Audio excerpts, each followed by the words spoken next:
Dry autumn leaves were crunching loudly under their feet. Gena returned from the institute through the park and remembered how in childhood they loved to run around with such leaves with the boys, collected them in a bunch and threw them up. How much joy this once brought to children. The guy smiled, noticing that children now have other interests, who do not carry any useful loads. Everyone is entertained in their gadgets and go outside most often, if necessary. Many of them do not even have a clue how fun it is to play with friends in the yard. Unfortunately, Gennady sighed and thought that if he ever had a family and children, then he would start teaching them to live in a real world, not in virtual illusions. The boy was thinking out loud, and the girl was screaming for help. The scream was heard from the abandoned house, where the pioneers, who were standing near the eternal fire, were gathering nearby. The scream was repeated, and then, probably, the girls closed their mouths with their strength. Gena, not thinking, rushed there. 3 of the frostbite tried to drag the young girl into that very semi-ruined building. They had already sealed her mouth with tape. Her hands were tied from behind, and one of the attackers said something about that she would have to answer for her brother. Seeing the running Gennady, who demanded to let the girl go immediately, the guys straightened up and froze on the spot, as if they had seen a living ghost. She is a hunter and the beast is running. The strongest of them was stunned. I came to save you, but it won't work. Together we will bury you here. Got it? Gennady remembered how the one who was the lowest in height, but looked more impudent than the rest, grabbed him by the chest and pulled him to himself, spitting nearby and hissing. Now I'll show you how to beat off strangers' chicks. Not understanding anything, Gennady hit him on the face with all his might, and when he fell after an unexpected strong blow, the others jumped on Gena, but he instantly put them next to him. Since high school, he has been doing boxing professionally, but never allowed himself to raise his hand on someone outside the walls of the sports building. And then, well, what can you do? They asked themselves. They didn't want to be good. Let it be a lesson for him. The hooligans rose from the ground. With a fright looking at Gennady, the robes went aside, and then they rushed to the iron. What are you, donkey? Saying he's a dick. I'm not going to get involved in your showdown anymore. The fat man yelled out on the run. Yes, I really thought so. The other answered him. Gena freed the girl, untied her hands and, taking off the tape from her mouth, lifted her handbag from the floor. Come on, I'll show you. The girl was trembling like a pomegranate leaf. She was so fragile, gentle, and so frightened that Gennady wanted to hug her and calm her down. But you give. I did not expect this from you, said the girl, stopping at the high fence of the rich house. Only father, do not say that I was going through the park, otherwise the security will attach to me again. Okay? The guy bowed. He didn't understand anything. Well, I'll go. He said it boldly. Where? The girl grabbed him by the sleeve. I don't want to appear alone in front of my father like this. No, let's go home together, and then you go where you're going. Gena obediently followed the girl, making a conclusion that she had not yet come to her senses after what had happened. Entering the house and not inviting him to follow her, she took off her shoes and went forward along the long, chic, decorated corridor. Oh, the sister has appeared. He heard from somewhere from the depths of the young male voice, the notes of which reminded the genius of his own timbre. Daughter, let's go have lunch. We thought you were late for the lectures, so we decided to eat without you. Olga Semenovna cooked a great chicken today. Gena heard the second male voice, the owner of which was a man older, and he continued to stand still, like a dork. The girl froze at that time. Her face became even more pale than it was in the park, and translating the look slowly, then to Gennady, then somewhere in the doorway, opposite of which she stopped. She took it easy and kept silent, as if she had lost her voice. Toja, are you all right? The man who was older asked the man's voice, and as he walked out into the hall, he looked at Gennady, who was turned by the girl with the index finger, and also froze, swallowing with a thud. Gennady had no idea how he was supposed to feel at that moment. Two people were staring at him like at the invaders from other worlds and ages. But when the guy, a copy of Gennady himself, appeared next to them, he froze from surprise, astonishment, even fear. What a mystique. The guy standing opposite whispered, and Gena was unconfidently nodding. The pressing silence lasted for a few minutes. Then the girl screamed and stomped her feet. What is it? Am I crazy?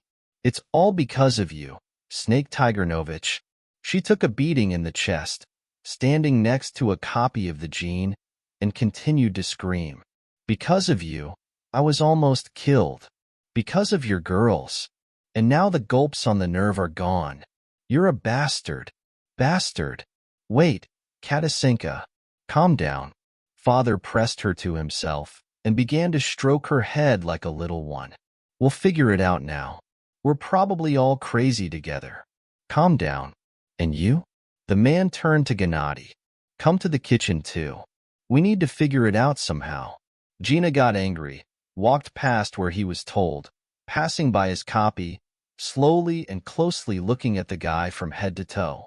Well, no difference. Even the t-shirts are the same. Oh, come on.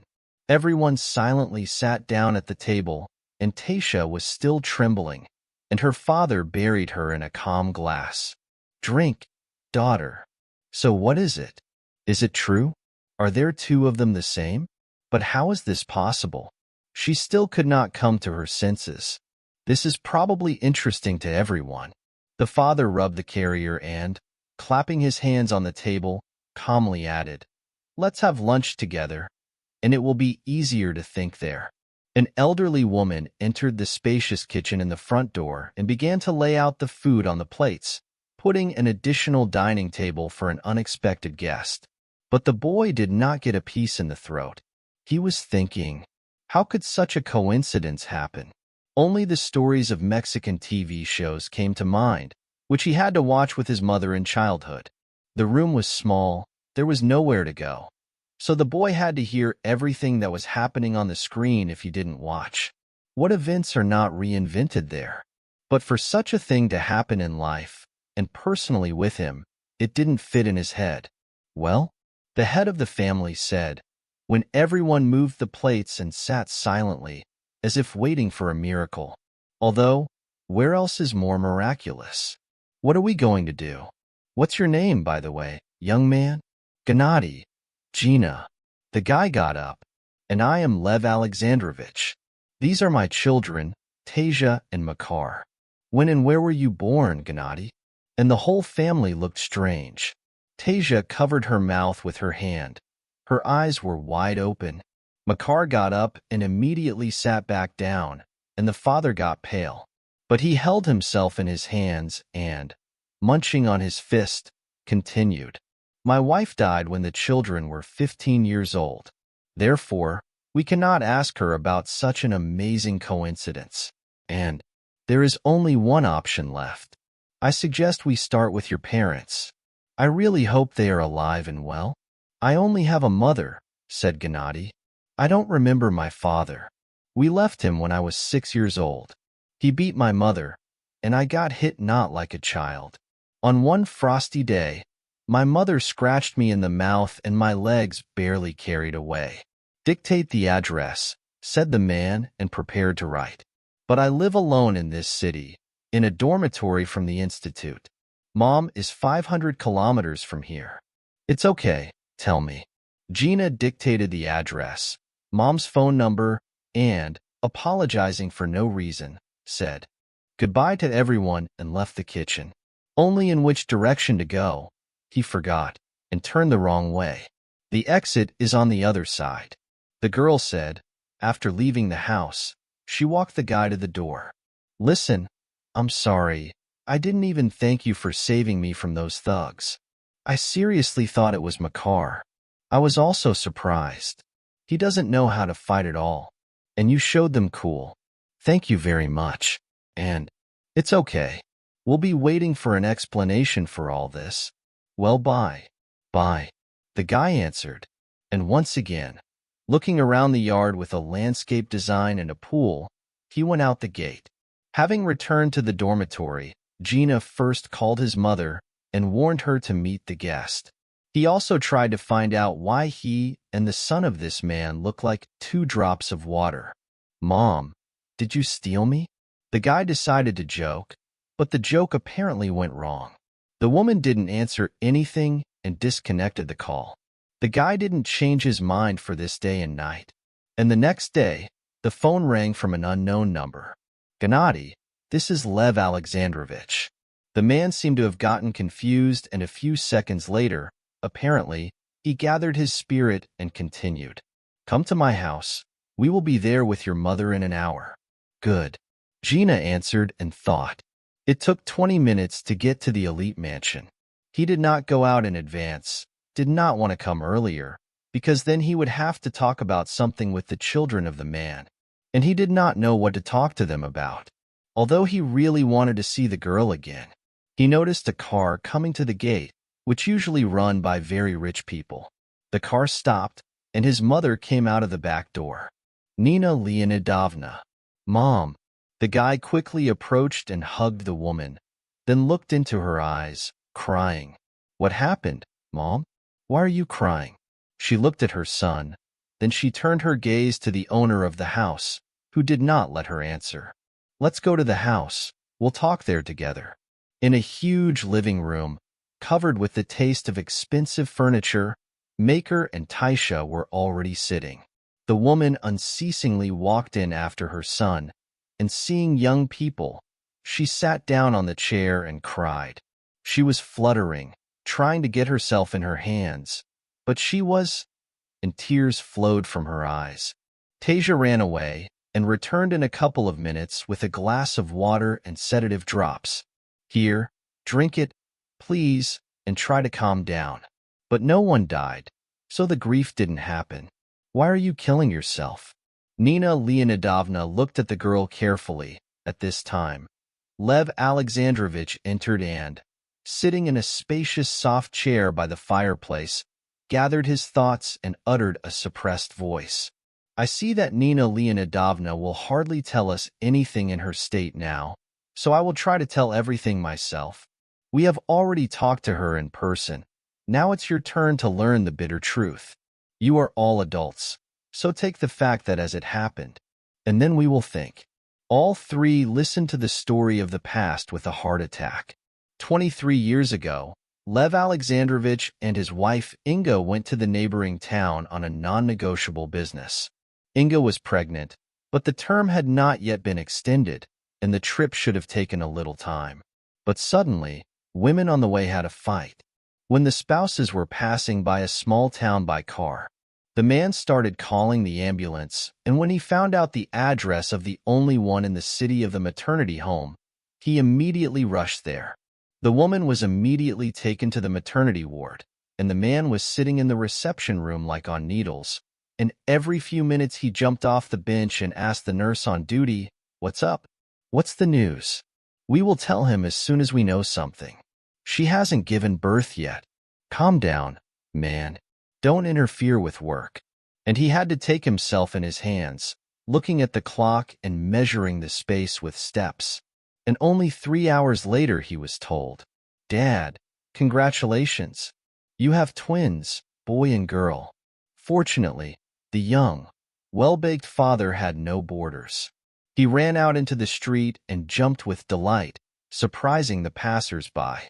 But, in fact, his wife gave birth to twins, 2 boys. And at the same time, another woman gave birth to her, Nina Leonidovna, who had a daughter. And as soon as she was told about it, the woman began to have a terrible hysteria. She was screaming, crying, that it would be better for her to die. She said that her husband, a tyrant, said seriously that if there was a girl, he would throw them both into the river. Only a son. He hit the table with a fist, taking her to the maternity home. "I will not accept a girl. I don't need a girl, so that she grows up and bears my surname in the bushes. Remember, son." The woman even lost consciousness a couple of times, but she was quickly brought to her senses. And then Inga came into the conversation, who was born a little earlier. Let's change the children. I'll give you a son, and you give me a girl. My husband also gave me a condition that there should be a girl and a boy in the family, or several girls and boys. I know for sure that if I bring 2 boys, he will send me to the girls soon. And I don't want to go through this anymore. And so now the figure will soon recover. She promised to pay the doctor, and that there are no more children. There is a son and a daughter. The wish is fulfilled. Nina pleased her husband. Only happiness did not last long. Having organized a feast for the whole world, or rather, having invited the guests to celebrate the joy, he already arranged a nightmare for the woman on the day of the graduation. He made the guests serve, and did not let them down after. He was proud that his wife she gave birth to a son. As soon as the boy grew up, he began to punish him for any wrongdoing. He shouted that this was a method of upbringing, so that the boy would grow up and not a rag next to his mother's pillow. Lev Alexandrovich sighed, rubbed his whiskers, and continued the story. Well, she eventually escaped with the boy from him. She moved to another city, and then fate brought Gena to our house. I don't see any other explanation. Nina Leonidovna knew that we lived in St. Petersburg, that we moved here, and she had no idea where we were from. She didn't try to look for us, although she felt very sorry for her actions and wanted to hug her daughter very much. But she believed that girls in our family live well. To not give the will to feelings. Tasia got up and approached Nini Leonidovna. She looked at her carefully, then covered her face with her hands and ran to the second floor.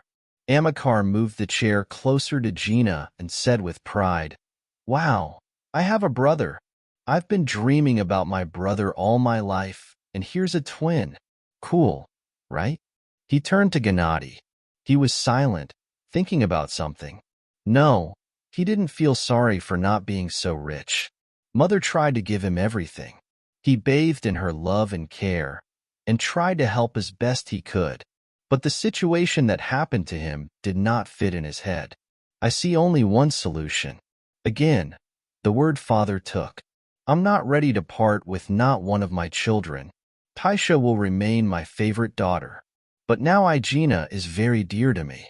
I want to get to know him better. I want to give him what he didn't get in childhood. And I can't leave Nina Leonidovna aside. Whatever it is, she raised my boy a decent man. And for everything else, God will judge. Therefore, I suggest you move to our house. Both of us.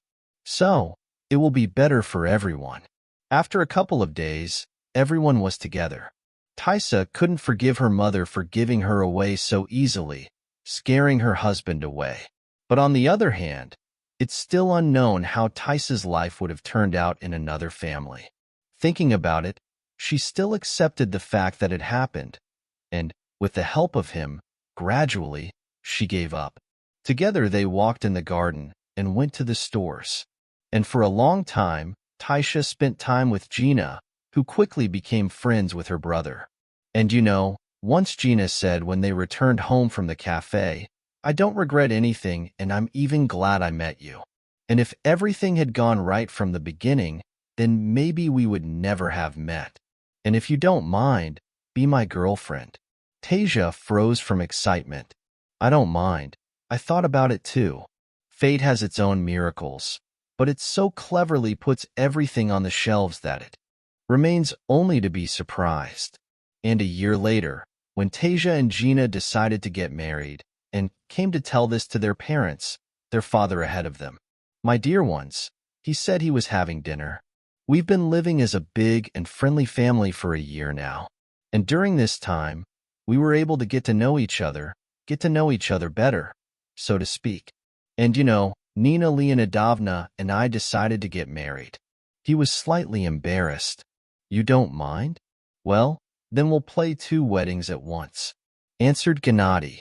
3. "I was going to introduce you to my fiancé tomorrow." Everyone looked at each other and laughed. "Well, 3.